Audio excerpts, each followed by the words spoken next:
Olá, amigos. No ar, mais um programa Capital Mística. Hoje eu estou particularmente feliz.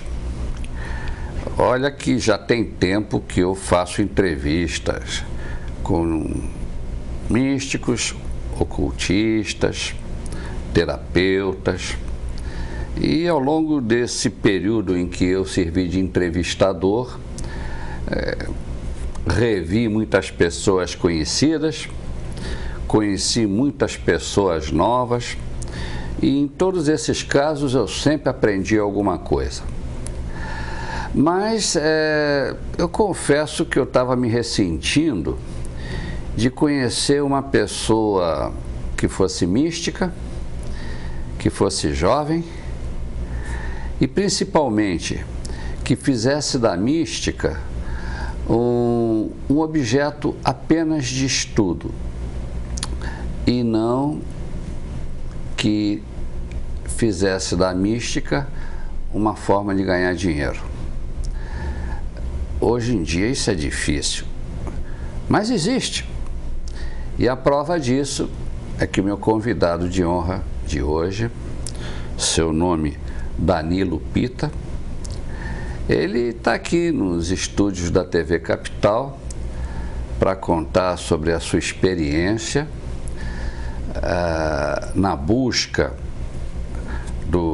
da sabedoria, do caminho com C maiúsculo, e também para ele nos dizer como foi o processo de aprendizado dele, que podem acreditar, amigos, não foi um processo fácil, e também o que ele aprendeu e como ele está usando o que ele aprendeu. Então, sem maiores delongas, eu quero apresentar a vocês o Danilo Pitta. Danilo, seja bem-vindo ao programa.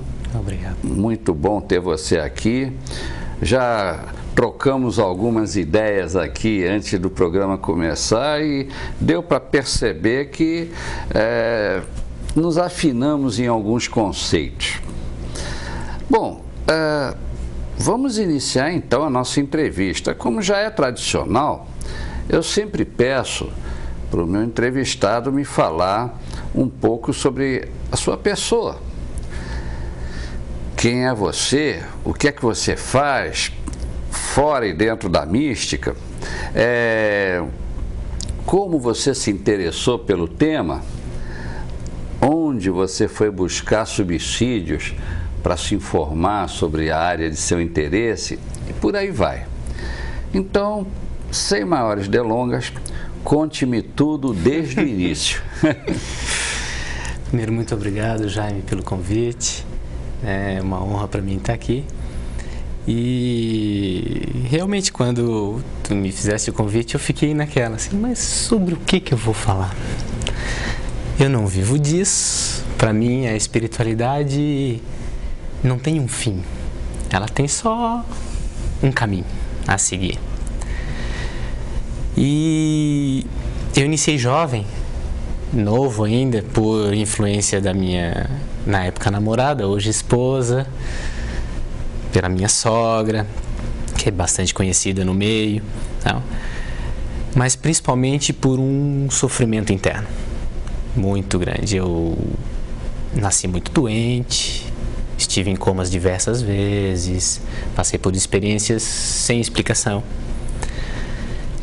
Fiz quimioterapia, tratamento, internações e tudo isso, né? E ao mesmo tempo a sociedade sempre me levou, eu venho de uma família que a construção de um conhecimento mental é muito forte, né? Meu pai é muito conhecido no meio da engenharia nacional e eu me formei engenheiro muito jovem, fui fazer minha pós-graduação na USP, depois no exterior, voltei para o Brasil e cresci muito rapidamente no meio profissional, né? No meio da engenharia. Participei da implantação dos pedágios no estado de São Paulo, no Brasil, tal, tudo isso. Mas sempre faltou algo. Sempre faltou algo. E sempre na minha vida o lado profissional cresceu vertiginosamente e o lado pessoal capengando com esse sofrimento todo de saúde, de relacionamentos muito difíceis, né? E nesse faltar algo é que iniciou a busca, porque do sofrimento emerge a fé. Sim. Vem a fé. E essa busca, iniciada, não sei, 15 anos atrás, talvez mais, um pouco, não me recordo exatamente, me fez participar de grupos, fazer terapia transpessoal, todo tipo de terapia que possa imaginar, reiki, regressões, todos os tipos. E nesse caminhar a gente vai aprofundando e fui aprofundando e fui aprofundando. Não, talvez a facilidade de me aprofundando foi porque eu não tinha um objetivo de me transformar num terapeuta. Entendo. Eu tinha o objetivo de me libertar do sofrimento. E eu sempre acreditei que aquele que experiencia tem muito mais a contribuir do que aquele que fala. Então tudo que eu pude fazer ao longo desses anos todos foi experimentar. Experimentar e aprofundar. Com o quê? Comigo mesmo. Você foi sua cobaia. Fui minha própria cobaia. E aí viajei pelo mundo, né? Participei ativamente em grupos com mestres reconhecidos, com mestres não conhecidos, seja da mística antiga, mística moderna, de qualquer tipo eu estive presente. Até que nos últimos anos, quando já estava já num processo bem profundo, eu recebi um convite para passar uma temporada com mestres na Índia, dentro de um ashram. E eu aceitei o convite. E temporariamente abandonei tudo que estava fazendo do ponto de vista profissional em busca da liberdade. E esse processo foi um processo que foi talvez um dos maiores presentes que eu já recebi na vida, junto com os nascimentos dos meus filhos, meu casamento, mas eu vivi experiências que não são explicáveis. Não são explicáveis porque dentro do processo de despertar, já diziam os santos, né, os sages, que tantos milhões de pessoas, tantos milhões de despertares diferentes. Sim. Tantos milhões de experiências diferentes. Então vivi experiências muito profundas, muito estranhas, que se não fosse comigo eu não acreditaria de forma alguma. Entendo. E ali eu compreendi que o processo de despertar, de florescimento, ele tem um só objetivo, que é estar em paz. Uhum. Estar em paz, estar em amor, estar vivendo em harmonia com os outros seres. O resto tudo são palavras. Entendo. São palavras. E esse processo para mim foi muito forte. Muito forte. Nós pudemos ter experiências de realmente despertar para a unidade, sentir o outro como a si mesmo, colocar o outro, o nós, acima do eu. Dissolução do ego. São processos que somente o experienciar, só o viver, é que te permite estar aqui para dizer assim,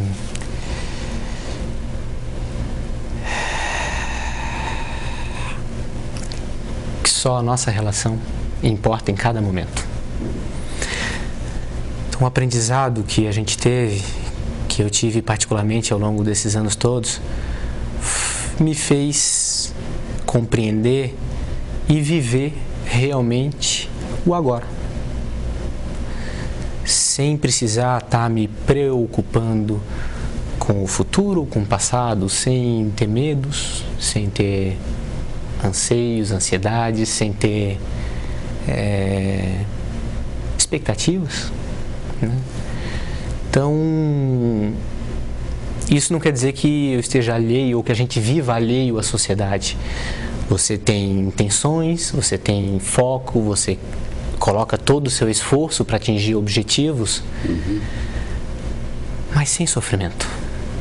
Sem sofrimento. Então, o grande aprendizado que nós tivemos, que eu pude vivenciar e que foi o grande presente divino na minha vida, foi a libertação do sofrimento, né? No teu ponto de vista, Danilo,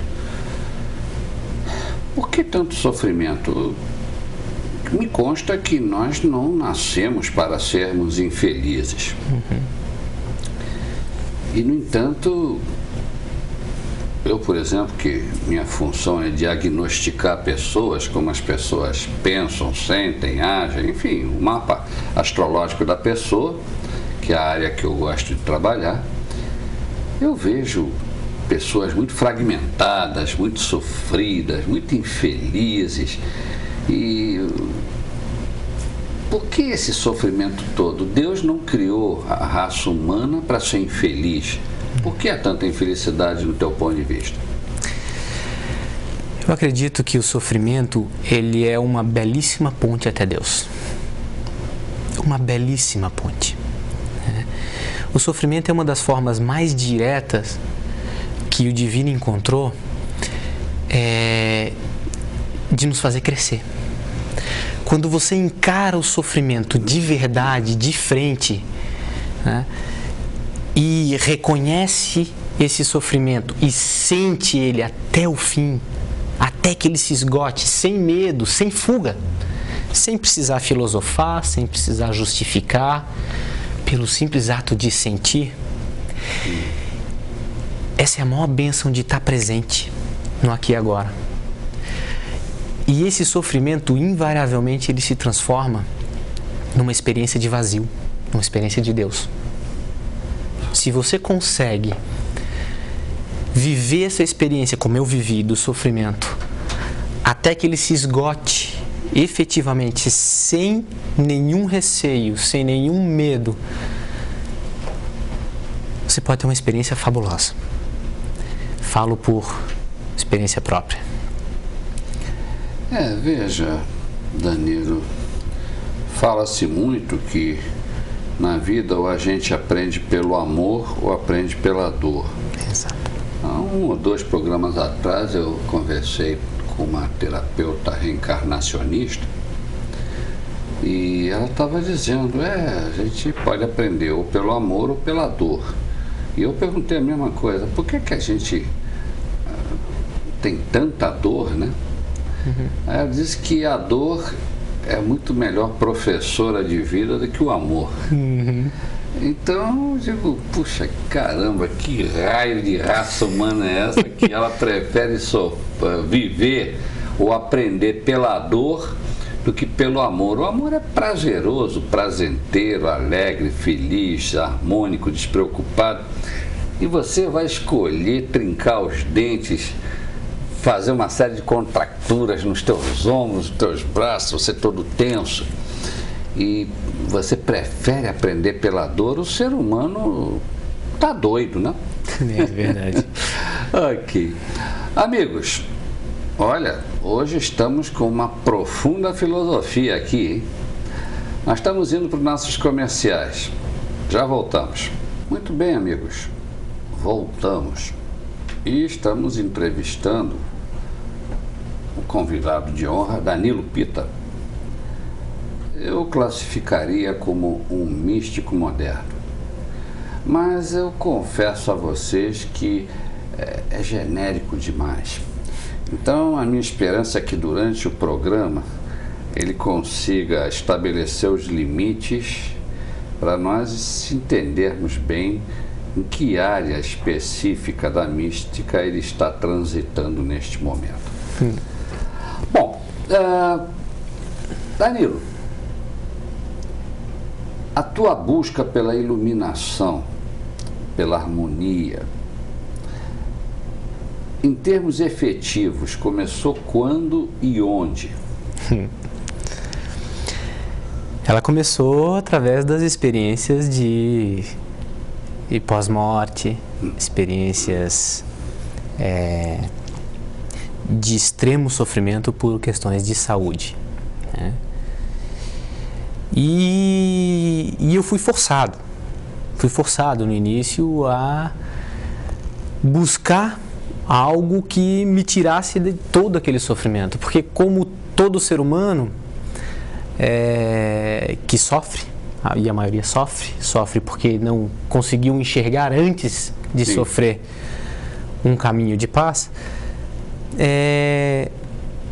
eu estava completamente cego e enraizado dentro de um meio de profundo sofrimento, vivendo em hospitais, essas coisas todas.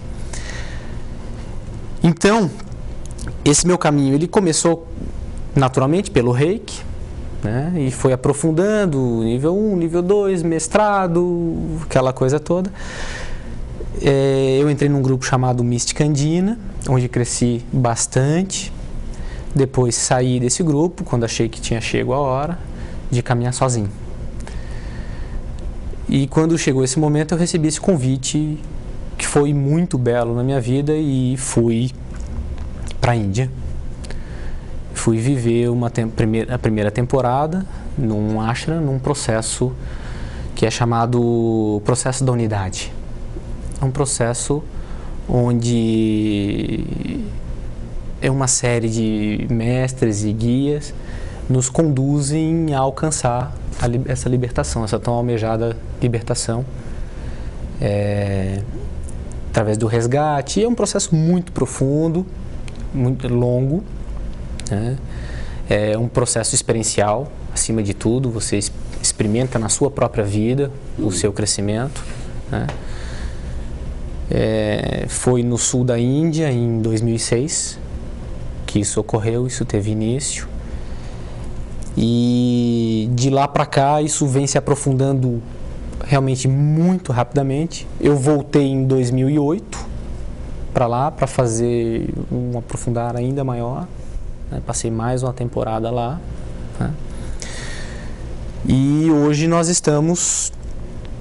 fazemos parte, inclusive, de um grupo da ONU que está levando um pouco desse, não do processo espiritual em si, mas dessa sustentabilidade para a vida das pessoas aí no meio rural, tudo mais. Mas esse processo espiritual, então, ele realmente foi mais a fundo com esse grupo chamado Oneness Movement, que é um movimento da unidade que se cedia lá no sul da Índia. Ele foi inspirado em 2 avatares, né? Chama Ama e Bhagavan, né? E que estão hoje no mundo inteiro auxiliando as pessoas a alcançar essa liberdade, esse estado de liberdade. Essa alteração de consciência, vamos chamar assim. Isso, essa alteração de consciência, né? É um processo que, basicamente, além das experiências místicas, vamos colocar assim, é um processo muito físico, né? Através de uma bênção e através de atuações no cérebro. Esse processo, alguns pesquisadores na Alemanha, nos Estados Unidos, estão fazendo algumas pesquisas, né? E estão chegando à conclusão que ele altera o estado cerebral, reduzindo um pouco a atividade dos lóbulos parietais e aumentando a atividade do lóbulo frontal, né? Tá. Isso. Eu não sou médico, não sou neurocientista, nada disso, não sei como isso funciona. Eu sei o que tem ocorrido na prática com as pessoas, né?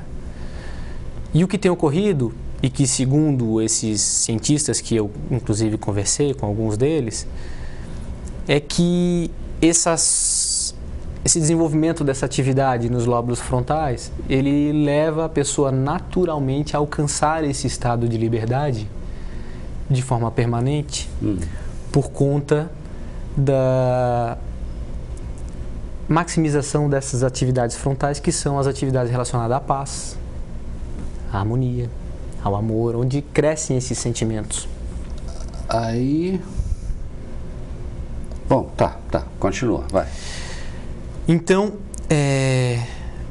nós passamos, alguns brasileiros já passaram por esse processo, se eu não me engano, este ano no Brasil se atingiram já 250 pessoas. Eu fui um dos primeiros em 2007, 2006, 2007, por aí. E esse movimento já está muito difundido na Europa, na América, né? Hoje o benefício dessa bênção, desse movimento, desse estado de paz, dessas meditações que são conduzidas semanalmente no mundo inteiro, já tem atingido milhares e milhares de pessoas. Isso digamos, essas manifestações, elas são controladas por líderes ou aparecem assim repentinamente por iniciativa própria de cada um? Como é que é isso? Não, cada um é o seu próprio mestre. Tá? Cada um é o seu próprio mestre. Cada um é o seu próprio mestre. Na realidade, o que ocorre é que as pessoas que já cresceram muito no processo, lógico que tem um papel fundamental em poder estar levando isso, né, levando esse estado de paz para outros, para beneficiar outras pessoas. Existe especificamente um processo iniciático que ocorre, né, na Índia, pelo qual todos que são capazes, que atingiram esse estado e são capazes de doar essa energia, essa bênção, viveram, né, passaram por isso lá. Esse processo, ele é um processo, o primeiro que eu participei foram 21 dias em estado alterado de consciência, direto, meditativo, um processo muito forte. Né? 21 dias em estado alterado de consciência. Em estado alterado de consciência. É bastante? É bastante. Na segunda vez foram 10 dias, aí já mais profundo. Né?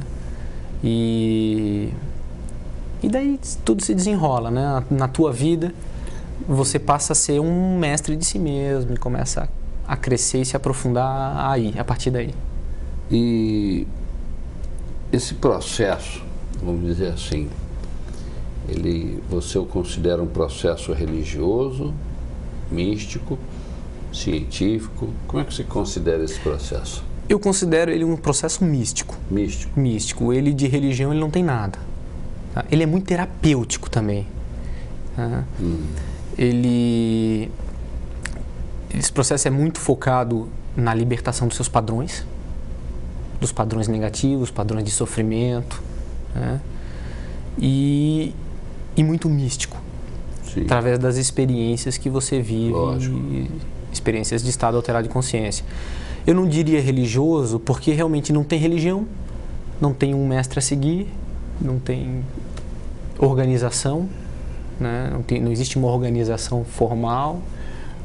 Mas, mesmo que não tenha religião, não seria possível incutir dentro desse movimento, dessa filosofia, o que você quiser chamar, um processo ritualístico religioso e transformá-lo em religião?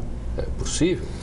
Não quer dizer que vai ser feito, mas em princípio que é possível, você não acha? Eu acho que cada um faz do processo, aquilo que lhe mais convém, né? Exato.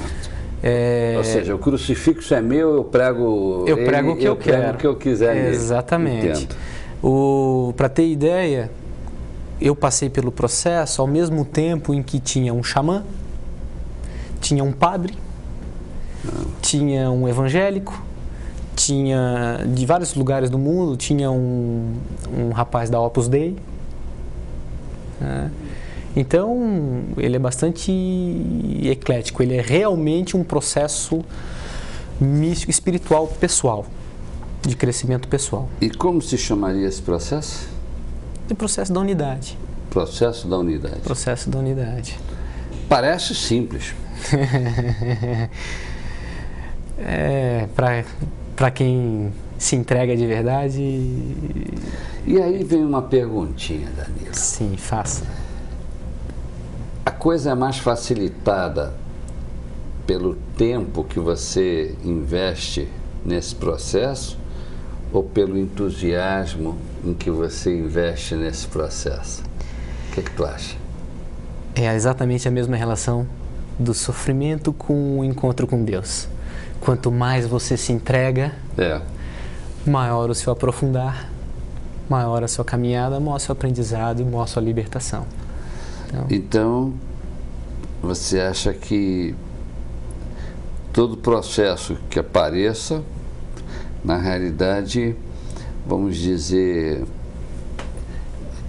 tem um motivo, tem uma causa e faz parte de, entre aspas, uma conspiração para você alcançar um determinado contato, para você alcançar um determinado conhecimento, para você alcançar um determinado estado alterado de consciência, é isso?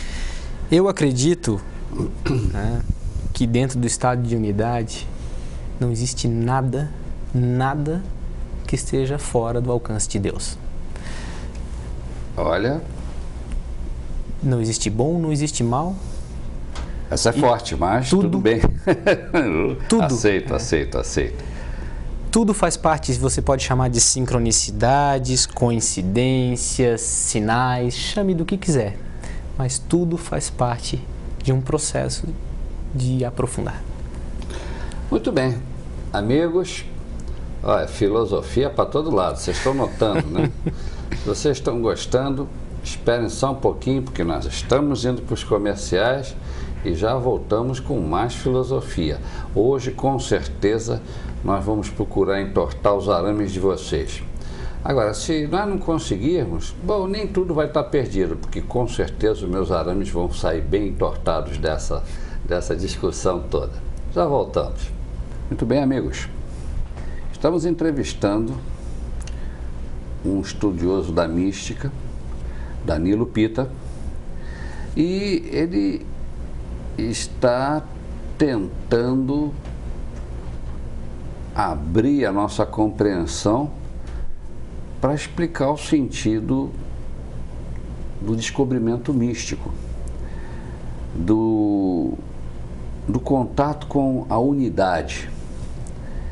E estávamos aqui ainda há pouco, no intervalo, conversando como é difícil tentar transmitir em palavra sensações que surgem durante a busca desse processo.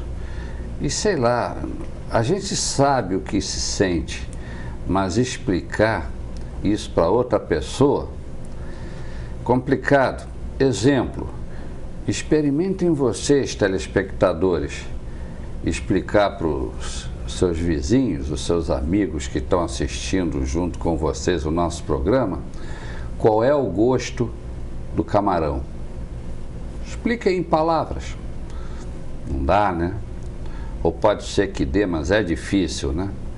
Pois é, imagina como é que nós não estamos aqui pisando em ovos para explicar para vocês a unidade. Muito bem, mas nós estamos tentando, hein? Vocês têm que admitir que nós estamos tentando. Então, vamos continuar. Danilo, na tua busca, já sabemos que você foi para o sul da Índia. Especificamente que cidade? Eu fui para uma cidade chamada Chennai, na realidade próximo a Chennai. É um ashram chamado Varanasi, né? O ashram é uma universidade, a Universidade da Unidade, Varanasi University. E lá nós passamos por um processo iniciático. A primeira vez que eu fui foram 21 dias e de uma rotina muito intensa, realmente muito intensa, de um processo de despertar. Como era essa rotina? Olha, primeiro que uma alimentação completamente diferenciada. Para ter ideia, eu passei 21 dias comendo uma fatia de pão por dia, somente. Só? E às vezes, um dia ou outro, mais uma banana. Realmente o processo é feito para total libertação do ser. Dormi muito pouco, 2, 3 horas por noite. Acordávamos muito cedo, já meditávamos logo cedo. Depois começava a parte de ensinamentos, iam aprofundar em conhecimento. Voltávamos a meditar ali pelas 9 da manhã, já na segunda parte, íamos até 2, 3 da tarde. Tínhamos um intervalo de descanso para dar uma relaxada, onde a gente caminhava um pouco na natureza, relaxava um pouquinho e tal. Ali isso das 2 às 4 da tarde, mais ou menos. Às 4 horas voltávamos a ensinamentos, né? E aí esses ensinamentos aprofundando em filosofias, várias filosofias do mundo, né? E buscando todas as filosofias essa libertação de todo o sofrimento, com vários processos. E novamente ali pelas 6:30 da tarde, 7 da noite, voltávamos a meditar até de madrugada. Caramba, eu fiquei impressionado que, bom, obrigatoriamente com tão pouca comida e com tão poucas horas de descanso, realmente vocês obrigatoriamente tinham que partir para estados alterados de consciência, né? O objetivo do processo é não te deixar fugir, né? Então eu comia pouco porque foi da minha natureza durante o processo. Tem pessoas que comem bastante porque não lhe falta alimento, né? Mas o objetivo do processo é realmente você encarar os seus leões, encarar os seus padrões distorcidos, encarar todos os seus processos desde o nascimento até o estado atual, aquele momento atual, principalmente focado na questão dos relacionamentos, né? Se libertando, tendo uma libertação muito forte nas questões dos relacionamentos, porque a grande parte dos sofrimentos eles se encontram nas suas relações pessoais. Sim. Né? A vida é feita de relacionamentos. Então é muito focado nessa questão dos relacionamentos e principalmente relacionamento com os pais. Né? Que já detectei que estatisticamente o relacionamento pais-filhos é bastante problemático. Muito problemático. Na realidade, todos nós, os nossos relacionamentos problemáticos são exatamente os mais próximos, né? São os mais íntimos. Então, o foco do processo ele é muito forte na questão dos relacionamentos. Tá? Na primeira semana, ele visa também essa questão saúde, né? E aspectos físicos. Né? A segunda semana se foca muito na questão aí realmente mais emocional. Tá? Pegando seus padrões emocionais, queixas, trabalhando todas essas questões. Sim. Né? E a partir do instante que você vai aprofundando nessa libertação, né? A terceira semana aí já é uma semana muito espiritual, muito mística. Né? E tudo isso regado a muita energia, muitas bênçãos dos mestres, de guias, de pessoas preparadas. Na realidade é um local que congrega seres em estado realmente, um estado de unidade muito forte, um estado de iluminação muito forte, que te auxiliam a enxergar o mundo como um espelho. Entendo. E me diga uma coisa, toda essa didática, vamos chamar assim, ela é passada para os chelas, os discípulos, em que língua? Nós tivemos, a primeira vez que eu fui, tinha um grupo razoável de brasileiros, então uma pessoa se dispôs a fazer a tradução, existiu a tradução, mas a língua que eles usam é o inglês. Inglês. Né? A Índia é um país de colonização inglesa, sim. Então eles usam o inglês, mas hoje eles estão recebendo pessoas do mundo inteiro. Então, o que eles costumam fazer é que, por exemplo, você é italiano, você entra em contato com a universidade da unidade e eles lhe dizem, olha, estamos aqui mais ou menos arredondando, tiveram aqui uns 50, 70, 100 italianos que nos procuraram já, estamos organizando para ser mais ou menos em outubro.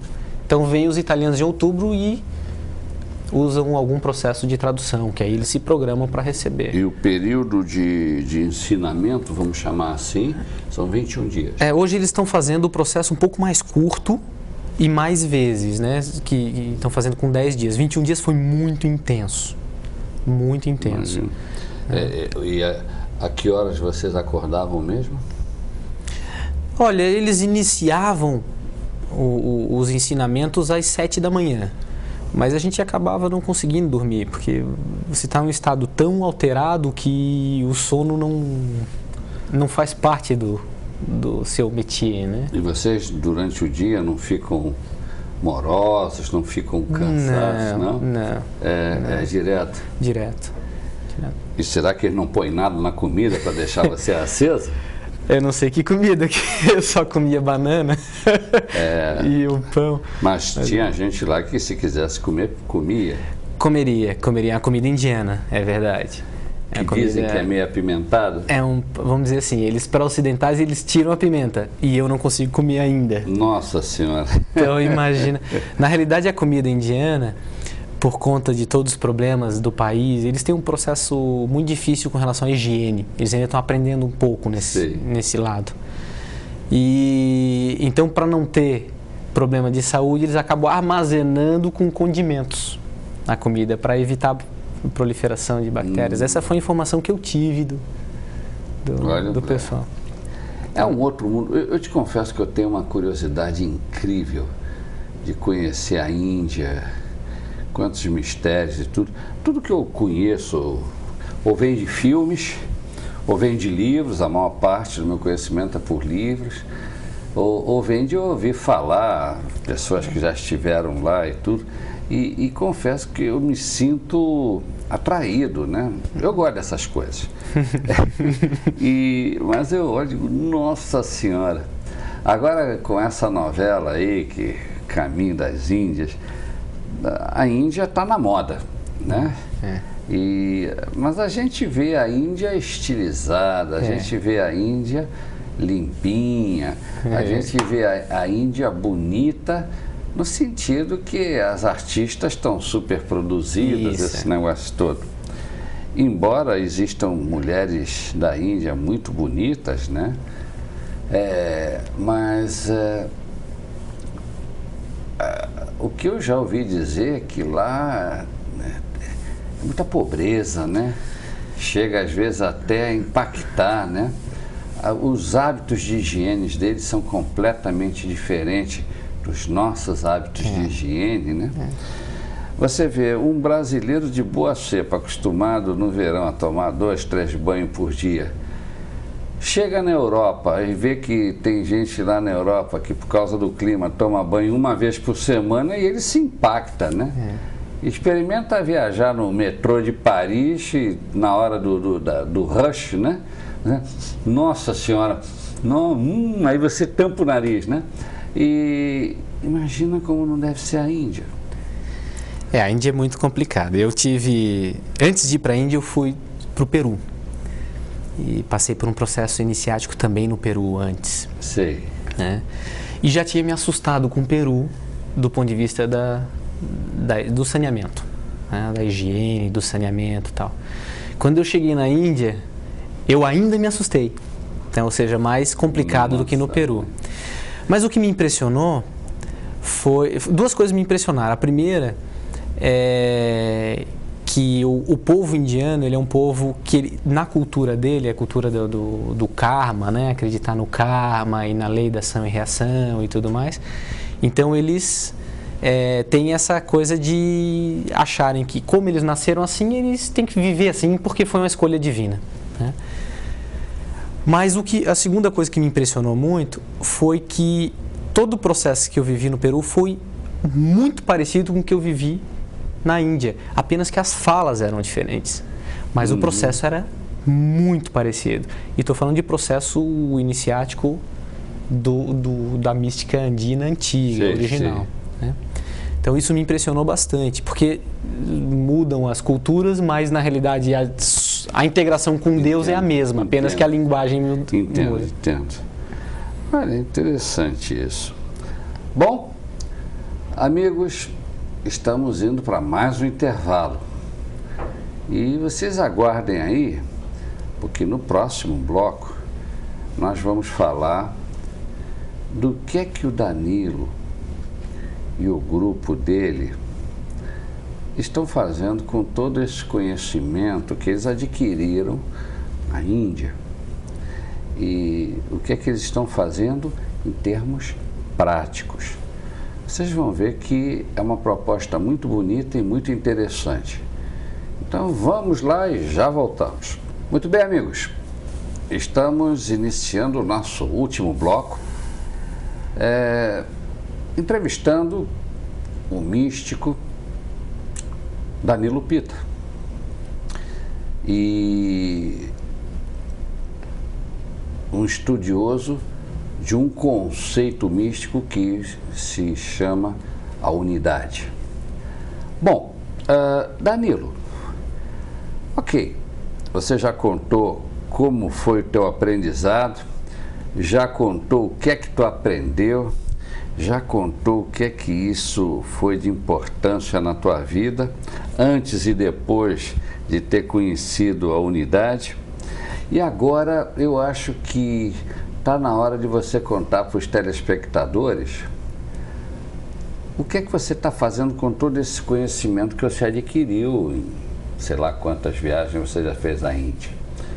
Então, vamos lá, Danilo, o que é que você, ou vocês, não sei quantos vocês são, estão fazendo atualmente em função vamos dizer, da filosofia da unidade?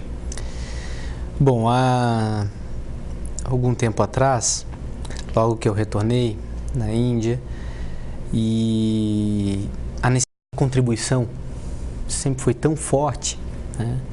Outras pessoas também foram, outros brasileiros também foram para a Índia, minha família foi, tal. E a necessidade de contribuição era tão forte que os caminhos e as sincronicidades foram se abrindo para que a gente chegasse onde nós estamos hoje. Eu fui convidado a fazer parte, minha formação é de engenheiro, então fui convidado a fazer parte por um grupo da ONU, ligado à ONU, no desenvolvimento de comunidades sustentáveis, comunidades ecológicas e sustentáveis no mundo todo. Passei a fazer parte desse grupo, fiz toda a parte de treinamento, um grupo também de cunho espiritual, mais voltado para o lado prático. Sim.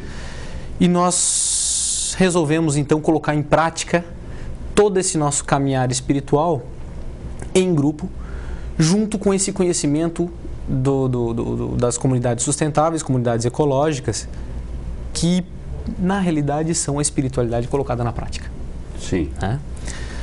Então, com isso nós nos reunimos, alguns terapeutas, místicos, pessoas de todo tipo, e começamos a desenvolver um projeto aqui em Urubici, em Santa Catarina. Estamos constituindo uma comunidade de cunho espiritual, ecológico, econômico e social. Estamos tendo meditações abertas ao público todos os dias. Qualquer um que queira chegar está convidado. Aqui em Floripa? Não, em Floripa estamos fazendo uma vez por semana. Uma vez por semana. E lá em Urubici estamos fazendo todos os dias. Tá? E é muito longe lá em Urubici? Urubici de Florianópolis são 160 quilômetros. Sim, mas lá em Urubici? Porque... Não, por enquanto nós estamos fazendo na cidade e nós temos um local que nós estamos implantando o projeto como um todo, que é um projeto bastante ambicioso, muito grande. Sim. No campo nós temos uma área de 110 hectares, com muitas cachoeiras, com uma área realmente especial. Uma área Aquela região bonita. Lá é paradisíaca, né? É paradisíaco. Realmente é uma região de cinema. E então o nosso grupo tem pessoas que são responsáveis pela área social, então nós estamos contribuindo na parte da educação na cidade, principalmente educação voltada para baixa renda, né, uma complementação, uma parte artística, uma complementação pedagógica, né. Então temos também uma parte econômica, estamos contribuindo na parte na questão de levar agrofloresta, agricultura orgânica. É uma região em que usa-se muito agrotóxico, tem um índice muito grande de câncer infantil. Isso é uma pena. Então nós estamos contribuindo nessa área. Na questão econômica, então estamos contribuindo, levando para a comunidade conhecimentos ligados à educação ambiental. É uma região que tem 2 parques nacionais, afinal de contas, né, de proteção. A nossa área, por exemplo, que nós temos lá, nós utilizamos cerca de 10% da área, os outros 90% são de preservação. Uma boa estatística. E na questão espiritual, nós estamos iniciando a construção desse espaço para receber pessoas do Brasil inteiro, do mundo todo, que estejam dispostas a um retiro, a um crescimento pessoal. E lá vocês têm, digamos, acomodações para... Nós estamos em fase embrionária, tá? Nós construímos a primeira casa ainda de forma embrionária. As nossas meditações hoje estão na cidade. Nós temos um local na cidade, em Urubici. E por enquanto ainda estamos, como eu já tinha um espaço aqui em Florianópolis que recebia as pessoas semanalmente, gratuitamente e tal, como uma área de serviço devocional, a gente permanece com isso, né? Existem outros doadores da bênção da unidade que estão aqui em Florianópolis, fazendo um trabalho também semanal, me auxiliando e contribuindo, né? E lá em Urubici nós somos em 6 pessoas que passaram por todo esse processo que eu passei. E que moram lá. Que moram lá e que estão junto comigo desenvolvendo esse projeto, né? Você sabe a impressão que eu estou tendo? Que Urubici está para Santa Catarina, assim como Alto Paraíso está para Goiás, né? Exatamente. Então, Urubici, aos poucos, está se transformando numa segunda Alto Paraíso, né? Que para aqueles telespectadores que não sabem, Alto Paraíso é a meca das terapias alternativas, complementares. Lá vivem muitos místicos, muitos ocultistas, muitos paranormais, e aquilo lá em Alto Paraíso fica superlotado. E eu tenho uma simpatia toda própria por Urubici. Eu estou achando que é uma questão de tempo que também vocês vão ver que o pessoal começa a se movimentar para onde está a fonte de todos os desejos, né? Então, aguardem, fiquem de olho em Urubici, porque vocês ainda vão ter muitas notícias dessa cidadezinha tão simpática, né? Porque eu particularmente gosto. Embora, convenhamos, a primeira vez que eu vi Urubici, digo, mas é só isso? São 2 ruas e algumas transversais. Urubici não tem nada, né? Então, é muito interessante, mas é uma região que inegavelmente tem algo lá, né? Tem. Está falando de Alto Paraíso, só para dar o exemplo, várias pessoas já vieram de Alto Paraíso e estão se instalando em Urubici. Tem uma psicóloga muito famosa chamada Sueli Garcia, que está vivendo ali. A minha sogra mesmo, que tinha um dos maiores centros terapêuticos, né, centros espirituais de Alto Paraíso, está em Urubici, está conosco nesse projeto, que é a Isabel Cristina. Então, realmente Urubici, segundo alguns paranormais, videntes, chame como quiser chamar, ele tem uma força energética muito grande, tem um portal energético muito grande. Talvez até mesmo porque é um dos raros lugares em que a natureza não foi muito atacada, né? É verdade. A Mata Atlântica lá em Urubici está muito bem preservada e cachoeira a dar com pau na região, né? Cada uma bonita, o véu da noiva e por aí vai. E também tem lá aquele famoso monumento lá, daquela montanha ali, aqui, com um buraco bem no meio da rocha, mas um buraco descomunal. Aquilo, acho que deve ser o cartão de visita da cidade. Todo mundo conhece aquele lugar. É a Pedra Furada, o Morro da Pedra Furada. Morro da Pedra Furada. É muito bonito mesmo. E também aí entra o pessoal que vai para lá, se estabelece e começa aos poucos a trabalhar no ambiente. E podem ter certeza, daqui a alguns anos eu acho que Urubici vai ser um lugar profundamente, um centro de radiação. Um aspecto talvez muito importante de colocar, que a gente está focando bastante, é na questão da construção. Nós estamos focando muito na questão da garantia energética das construções e também que sejam construções ecológicas, que sejam construções de preservação. Então esse é um aspecto que nós, enquanto grupo, estamos focando bastante e estamos recebendo um apoio muito grande da comunidade de Urubici, né? Não só de Urubici, mas do Brasil inteiro, e temos recebido visita de gente do exterior, né, querendo nos ajudar a trazer conhecimento e tudo mais. Para ter ideia, nós tivemos recentemente, e por conta dessa participação minha nesse grupo da ONU, nós tivemos acesso a engenheiros canadenses que nos trouxeram sistemas de tratamento de esgoto só com plantas, né? Porque Urubici, como várias cidades catarinenses, não tem sistema de tratamento de esgoto. É verdade. Né? E é um problema eu diria até de ordem espiritual, porque nós estamos devastando o nosso planeta, o ambiente que a gente vive, por simples egoísmo, né? E como conseguir uma harmonia interna se externamente nós estamos totalmente desarmônicos? Não refletimos isso no nosso dia a dia, né? No dia a dia. Então, para você mudar as coisas, primeiro você tem que mudar por dentro, depois é que as mudanças ocorrem lá fora. As mudanças externas, elas ocorrem naturalmente. Quando você desperta internamente, quando você floresce internamente, as mudanças externas são muito naturais. Porque o mundo externo é, na realidade, um reflexo do seu mundo interno. Se você é egoísta, a sua vida ao seu redor vai ser uma vida de egoísmo. Se você internamente vive em conflito, nada mais do que conflito vai ocorrer ao seu redor. Então, se você não é capaz de cuidar de si mesmo, quem que diz que você vai ser capaz de cuidar do mundo ao seu redor, dos seus relacionamentos? Com certeza, né? Muito bem. Olha, Danilo, eu confesso que eu gostei muito dessa nossa entrevista. Fique de olho, porque eu vou te chamar de novo aqui no programa.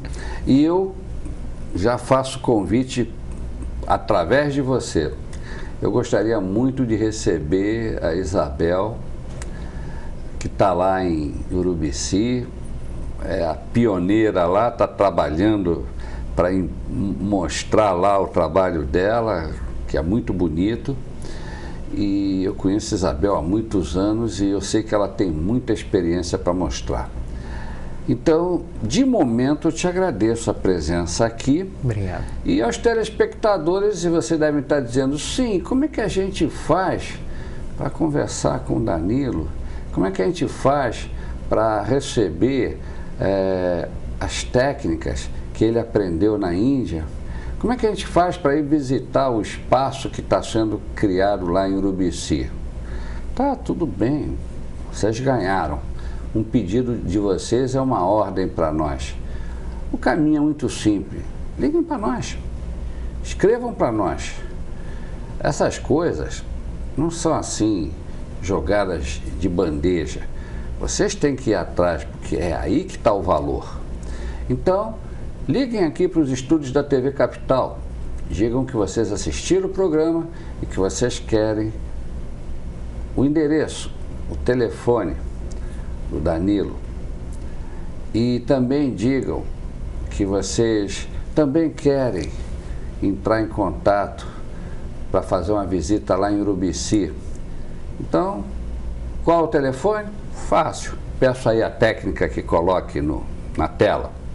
3334-8270. Então, por favor, escrevam para o meu e-mail jdalmal@uol.com.br. Danilo, mais uma vez, muito obrigado pela tua presença. Me aguarde que você vai voltar. Eu ainda quero explorar um pouco mais o teu conhecimento. E aos telespectadores, vou me despedindo, combinando o nosso próximo encontro semana que vem, neste mesmo canal, neste mesmo dia, nesta mesma hora. Que vocês tenham uma ótima semana, quem sabe procurando entrar na unidade. Meu cordial abraço e até lá!